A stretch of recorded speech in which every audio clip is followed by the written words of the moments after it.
সরকার নামাজ প্রতিষ্ঠা করে না, যে সরকার ভালো কাজের আদেশ দেয় না, যে সরকার মানুষকে অন্যায় কাজ থেকে ফিরায় না, যাকাত আদায় করার অধিকার তার নাই।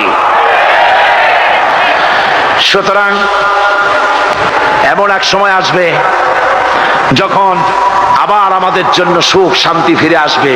সেজন্য কোরআনের কাছে আসতে হবে। কার কাছে? এই কোরআন হলো সেই কোরআন।